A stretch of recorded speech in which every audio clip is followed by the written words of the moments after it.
இன்றைக்கு சினிமா எப்படி இருக்கிறது? தமிழ் சினிமா என்றால் நொந்து போயிருக்கிறது, வெந்து போயிருக்கிறது. சின்ன ப்ரொடியூசர் மட்டுமல்ல, மிகப்பெரிய கம்பெனிகள் எல்லாம் சிரமத்தில் ஆழ்கிறார்கள், பொருளாதார சிரமத்தில் ஆழ்கிறார்கள். பெரிய கம்பெனிகள் எல்லாம் தோல்விகளை தழுவி கொண்டிருக்கிறது. இந்த கார்பரேட் கம்பெனிகள் வந்துதான் தமிழ் சினிமா மிக மோசமான நிலைக்கு போவதற்கு காரணமே கார்பரேட் கம்பெனி என்பது உண்மை. இந்த சம்பளத்தை ஏற்றி ஏற்றி ஏற்றி அவங்க தான் சின்ன ப்ரொடியூசர் கூட பிழைக்காம பண்ணிட்டாங்க. இது எல்லாத்தை விட கொடுமை என்னன்னா, தமிழ் சினிமாவின் தலைமகன், உலக நடிகர்களுக்கெல்லாம் தலைவன், தமிழ் சினிமாவின் அடையாளம் நடிகர் திலகம் சிவாஜி கணேசன் ஏழையாய் பிறந்து நாடகங்களை நடித்து பராசக்தியின் மூலமாக கதாநாயகனாகி உலக நடிகனாக உயர்ந்து காட்டியவர். பேருங்க அண்ணா சொன்னார், தென்னாட்டு மார்லன் பிராண்டோ. ஆனால் தென்னாட்டு பிராண்டோல இவர்தான் உலக நடிகர், அப்புறம் தான் பிராண்டோ எல்லாம்.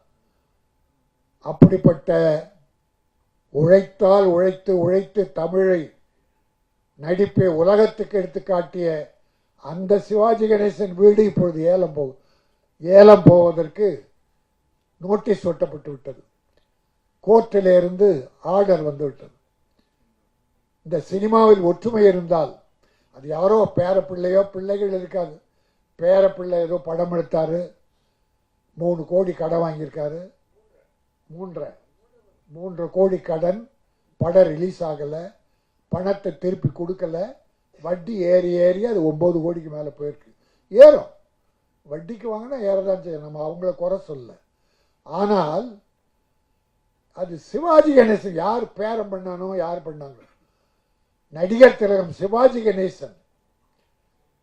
கலைஞரால் சிவாஜியா, சிவாஜியால் கலைஞரா, முத்தமிழறிஞரா என்ற கேள்விகள் எழுதும்போதெல்லாம் சிவாஜியால் கலைஞர், கலைஞரால் சிவாஜி.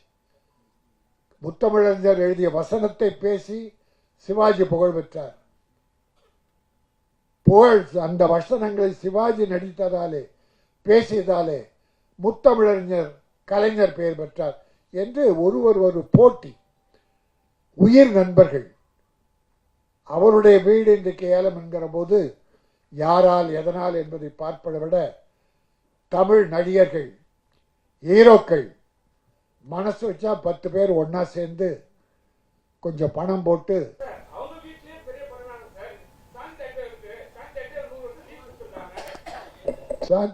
லீஸா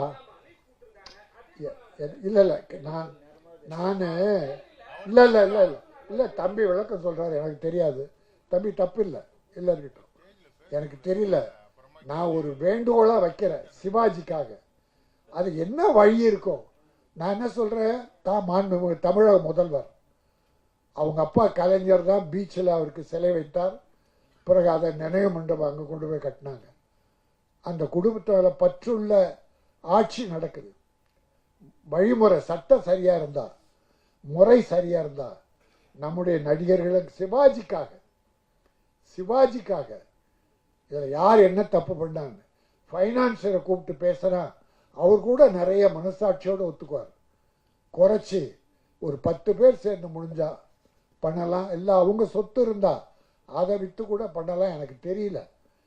வேண்டுகோள், ஒரு தமிழ் நடிகனுடைய குடும்பம் இன்றைக்கு ஏலம் விடப்பட்டு விட்டது. அது எனக்கு வருத்தமாக இருந்தது. அதை வேண்டுகோளாக வைத்தேன். நான் யாரையும் குறை சொல்ல, முடிந்தா யாரால் முடியுமோ அவர்களாம் உதவி பண்ணுங்க. அந்த குடும்பத்து பிரச்சனையே எனக்கு தெரியாது. நான் படித்த செய்தி மனவேதனையாக இருந்தது. அதனால் யாராவது தமிழக அரசோ, தமிழ் சினிமா ஹீரோக்களோ, இல்லை நடிகர் சங்கமோ எல்லாரும் ஒன்னா சேர்ந்து ஏதாவது உதவி செய்து சிவாஜி வீட்டை காப்பாற்றுங்கள். அவங்க பேர புள்ள அதை பற்றி இல்லை. பிரபு கூட நல்லா தான் இருக்கார், நிறைய படம் பண்ணிட்டு இருக்கார். அவர் ஒரு வேண்டுகோள் வச்சா கமலஹாசன் பண்ணலாம். அந்த குடும்பத்து மேலே அவ்வளோ பாசம் உள்ளவர்.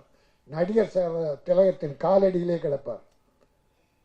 ஒய்ஜி மகேந்திரனும் கமல்ஹாசனும் சூப்பர் ஸ்டார் ரஜினிகாந்த் சாரும் மற்ற விஜய் அஜித் எல்லாரும் சேர்ந்தா கூட நம்ம காப்பாத்திடலாம். எனக்கு என்ன வழின்னு தெரியல, என்ன சொல்றதுன்னு தெரியல. ஒன்னே ஒன்று வேண்டுகோளா இதை வைக்கிறேன். யார் மேலேயும் நான் குறை சொல்ல வரல. இப்பொழுது இந்த படம் லீச் மிகப்பெரிய வெற்றி பெற்று மக்கள் மனதிலே ரீச் ஆக வேண்டும். இது ரீச் ஆகும். செய்திகளை உடனுக்குடனும் துல்லியமாகவும் தெரிந்து கொள்ள சப்ஸ்கிரைப் பண்ணுங்க.